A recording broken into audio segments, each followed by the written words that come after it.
U četvrtak 8. jula hram Svetog Save na Vračaru posjetila su deca iz Federacije Bosne i Hercegovine i Republike Hrvatske, odnosno iz Uzdolja, Vira, Kule Atlagića, Islama Grčkog, Nunića, Radučića, Zadra, Pribira, Đevsaka, Riđana, Odžaka, Lukavca, Bosanskog Petrovca, Bosanskog Rahova, Drvara i Glamoča. Decu je dočekao njegova svetost, patrijar srpski gospodin Porfirije, koji je ovom prilikom u pozdravnom slovu rekao: Radujem se što ste došli u Srbiju, što ste došli u glavni grad Srbije, u Beograd, i naročito što ste došli u srce glavnog grada, to je hram Svetog Save. Kažem da je hram Svetog Save srce Beograda, jer bismo mi, pravoslavni Srbi, mogli reći da je srce našeg naroda Sveti Sava. Zašto? Zato što je Sveti Sava odredio i opredelio duhovni put, duhovnu smernicu svojim sunarodnicima, a to je pravoslavna vera i pravoslavna molitva. Radujem se što ste došli iz Hrvatske, iz Dalmacije, što ste došli iz Bosne i Hercegovine, iz Federacije, jer tamo živite sa svojim vršnjacima koji pripadaju drugim narodima i imaju drugačije duhovne smernice, to jest, iako mnogi od njih mole se Bogu, za nijansu se mole različito. Mada, kada govorimo o molitvi, molitva, ako je iskrena, molitva, ako je iz dubine duše, bez obzira na razlike koje se mogu prepoznati u rečima, u načinu, uvek stiže do Boga i Bog je čuje. Bio sam nedavno i na Kosovu, imao prilike da sretnem vaše vršnjake i pitao sam ih da li se mole Bogu. U glasu svi odgovorili da se mole Bogu, a pitao sam za koga se molite Bogu. Pa najpre za svoje srodnike, za svoje bližnje, a onda i za svu decu koja su njihove komšije i koja ne pripadaju istom narodu i mole se na malo drugačiji način. Moje iskustvo, ja sam živeo u Hrvatskoj određen broj godina, živeo sam u Zagrebu kao mitropolit Zagrebačko-Ljubljanski, ali sam, dok sam živeo tamo, pohodio često, odlazio često u mnoga mesta Hrvatske, tako da sam često bivao i u Dalmaciji, u manastiru Krka, Krupa, Dragović, Oćestovo, u Šibeniku, u Zadru, neko je ovde rekao da je iz Zadra, u Skradinu, naravno širom Istre, i video ono što verovatno i vi osjećate, da su svi ljudi isti, da nema među ljudima razlike i da ponekad mi iz sebičnosti pravimo razlike, a i drugi iz sebičnosti prave razlike. A molitva nam upravo pomaže da izađemo iz sebe i da se srećemo sa Bogom i sa drugim ljudima. Drugim rečima, da pobedimo u sebi sebičnost. Ja, iako sam potpuno siguran da se vi molite za sve svoje vršnjake, za svu decu koja žive sa vama i oko vas, ali i za svu decu sveta, dodatno vas molim i molit ću se Bogu da se i vi još više molite, da jedni u drugima prepoznajemo prijatelje, da prepoznajemo istinu ili činjenicu da niko ne može bez onoga drugoga, a da to što smo različiti je u stvari samo blagoslov, dar od Boga. To je zapravo mogućnost da u različitosti jedni druge prepoznajemo i da u različitosti jedni druge obogaćujemo. Koliko god je to važno da mi znamo, to jest da vi znate jer vas je tamo manje, još je važnije da se molimo Bogu da to znaju i oni koji su većina. Kao što ovde u Srbiji je važno da mi koji smo većina molimo se za one koji su manjina, da se molimo Bogu da oni znaju da su nam jednako dragi i bliski kao i bilo ko drugi. Tako da molimo se i za decu ili vršnjake vaše, da se i oni mole za vas i vi za njih, i ako se molimo jedni za druge, onda ćemo videti da sve to oko čega se ponekad ne slažemo su sitnice i najveće gluposti, da je mnogo zapravo važnije da prepoznajemo koliko je svako vredan, baš zato što je neponovljiv, što je jedinstven i što je drugačiji.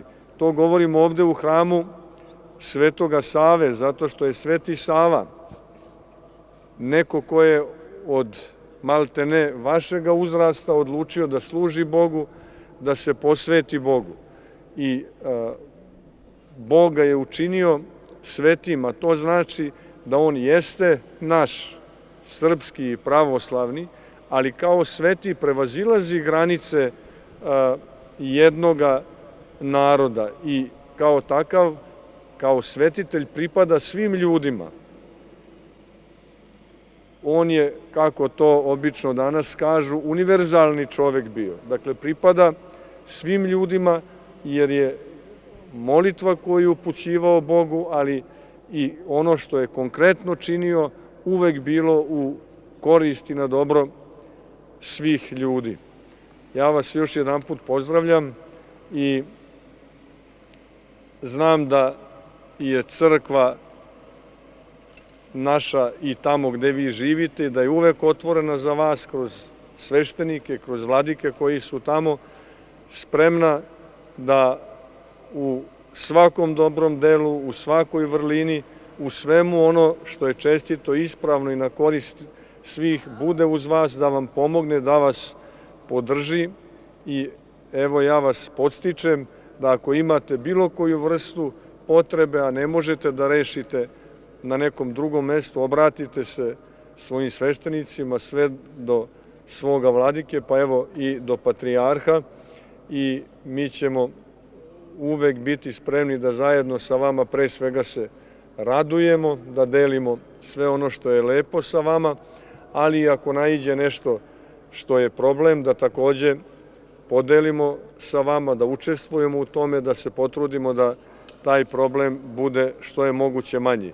Ja sam živeo u Zagrebu, to sam rekao, ne znam da li je neko završio od vas 8. razred, tamo imamo i gimnaziju, Srpsku pravoslavnu gimnaziju Katarina Kantakuzina, to pre svega govorim deci iz Dalmacije, i ja sam stanovao u toj gimnaziji i još uvek vodim brigu o gimnaziji i dolazi dosta dece iz Dalmacije koja se upisuju u tu školu, tako da je crkva i u tom smislu spremna da vam pomogne. Postoji, kada budete upisivali srednju školu i fakultet, i Srpsko humanitarno društvo Privrednik u Zagrebu koje dodeljuje stipendije, pa i u tom smislu možete se tamo obratiti, a naravno i ovde u Srbiji uz sigurno veliku podršku države Srbije, koja naprosto osjeća i potrebu i obavezu i dužnost da pomogne svom narodu gde god se nalazio. Uvek ste ovde dobro došli, a i mi ćemo dolaziti u vaše krajeve i u Bosnu i Hercegovinu, nezavisno o kom delu Bosne i Hercegovine se radi, i u Hrvatsku, u Dalmaciju i sve druge krajeve Hrvatske, a da Bog da da se i ovde često nalazimo upravo pod svodovima ovog predivnog hrama koji je posvećen Svetom Savi. Neka vas sve Gospod blagoslovi. O hramu Svetog Save i njegovom značaju govorio je protođakon Mladen Kovačević. Sve ono najbolje što smo mi ostvarili tokom svog istorijskog postojanja možemo da zahvalimo verovatno na prvom mjestu Svetom Savi. Ali ja ću pokušati da vam kažem nekoliko interesantnih stvari koje ćete vi lako da zapamtite. Zapamtite da je recimo ovo jedan od najvećih hramova pravoslavnih na svijetu.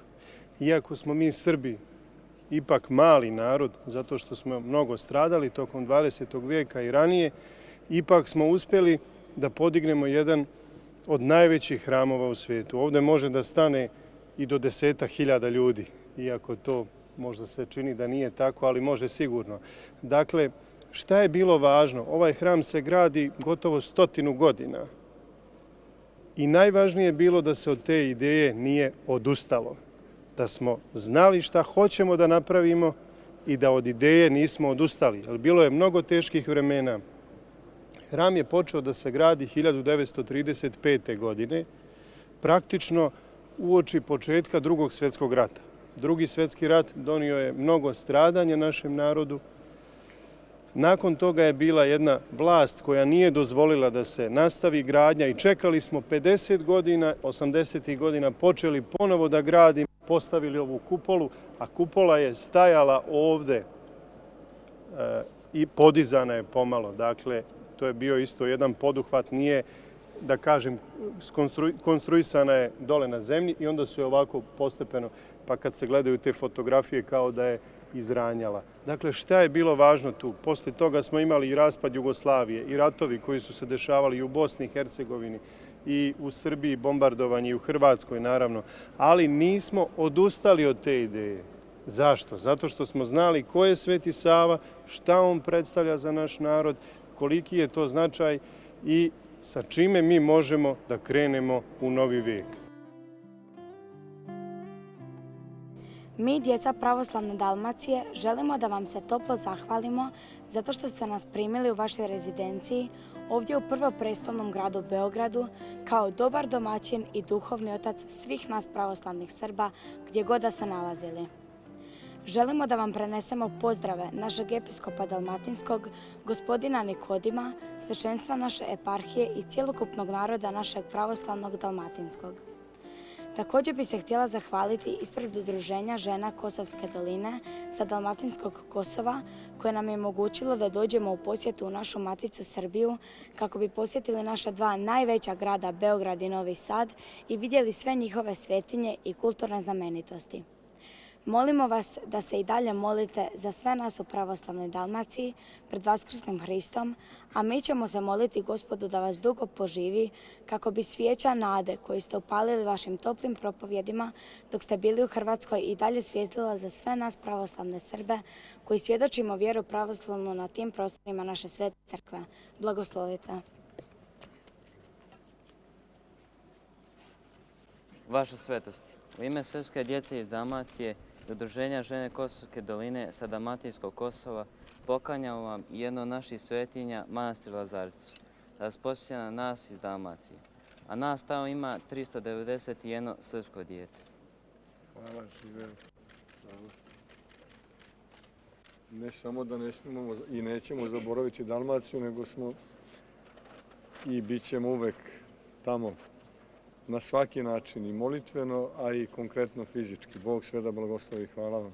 Vaše svetosti, poklanjamo vam i našu kamenu kućicu sa maslinom, da znate da smo mi iz Dalmacije čvrsti kao kamen i vječni kao maslina.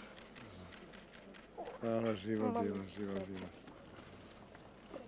Vaše svetosti, poklanjamo vam i košaru s proizvodima iz Dalmacije. Hvala vam, hvala na ljubavi. Ovo ćemo da čuvamo i dalmatinsku kapu i bukaru. Hvala.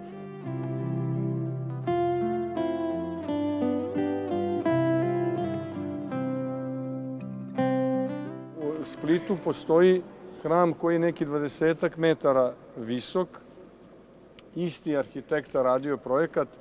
Posle Drugog svjetskog rata zaustavljena je gradnja i mi smo pokušavali i pokušavamo i dalje da dobijemo dozvolu da se nastavi gradnja hrama. Inače, moram da kažem, iako je on isti, ali da je spolja mnogo lepši nego što je ovaj. Da će Bog, nadamo se, da ćemo kad tad, kao što smo i ovaj hram gradili toliko dugo i u jednom trenutku i ovde je bilo zabranjeno posle Drugog svjetskog rata da se nastavi gradnja, ali evo, hram je izgrađen. Samo je važno, što je rekao otac đakon, da budemo uporni, da nikada ne odustajemo, a da pritom budemo čistog srca, da nemamo nikakve loše namere, nego da budemo zaista hrišćani koji grade hram, u koji hoćemo da dolazimo i da se molimo Bogu za sve ljude, za čitav svet. Deca su takođe posjetila i kriptu svetog kneza Lazara i grob blaženopočivšeg patrijarha Irineja.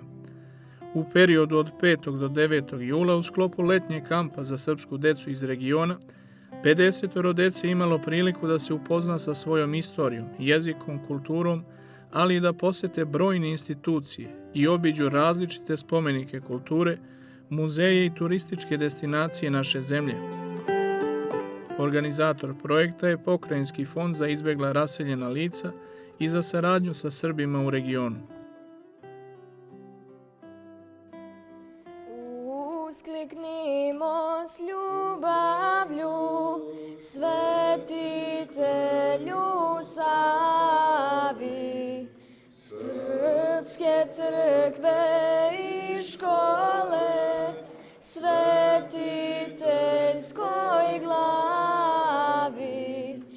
Tamo venci, tamo slava, gde naš srpski pastir Sava. Pojte mu Srbi pesmu i utrojte. Pojte mu Srbi pesmu i utrojte. Odakle dolazite? Iz Zadra. I koliko imate godina? 13. Jeste prvi put u Beogradu? Ne. Niste prvi put. A što vas najviše dopalo na hramu Svetog Save? Iskreno sve. Sve. A nešto posebno? Sigurno ste primijetili? Ikone, krst možda. Zovem se Julija i dolazim iz Markovca. Julija, koliko imate godina? 9. Pa znam da je on naš veliki prosvetitelj. Bravo. Otac mu se zove Stefan Nemanja, a majka mu se zove Anastasija. Odakle dolazite? Iz Đevrsaka. Koliko imate godina? 13. Jeste, dobro. Da li biste nam vi nešto rekli o Svetom Savi, možda nešto? Šta je to što vi znate? Pa bio je prvi arhijepiskop. Slava je u školama. Majka mu se zvala Sveta Anastasija, otac Stefan Nemanja i eto to. Odlično. A kažete nam za hram Svetog Save, šta vam se najviše dopalo? Pa zlatni detalji. Ja se zovem Uroš Prezivate? Antić. A odakle dolazite, Uroša? Iz Markovca Liđana. A koji ste razred, idete li u školu? Da, za prvi smo završili. Prvi razred. I šta vam je ovako u školi najteže? Pa matematika Pa naravno. naravno, da. Iz Kule Atlagić. Malo selo pored Benkovca. Selo pored Benkovca. Ili imate neku crkvu pravoslavnu tamo? Ima u Donjoj Kuli crkva Svetog Nikole. Idete li u crkvu redovno na liturgiju? Idem svake nedelje kad tata ne radi. Kažete nam, jeste li prvi put ovde u hramu Svetog Save? Jesam. I kako vam se sviđa? Baš je lijep, prekrasan hram. Prekrasan. A što je to što vas najviše sviđa? Mozaici. Iz Dalmatinskog Kosova imamo Kosovčicu, naravno prelijepu reku. Vina su nam jako dobra također. Kažete nam kako vam se sviđa hram Svetog Save? Prelijepe stvari. Šta je to što vam se najviše sviđa? Pa ne znam stvarno. Sve fino. Sve je prelijepo. A patrijarh srpski Porfirije? Iskreno, baš je dobar čovjek. Jel ga prvi put sad vidite? Da. Dobili ste poklone? Da. Šta ste dobili od poklona? Dobili smo brojance, slatkiše, neke knjige i tako to.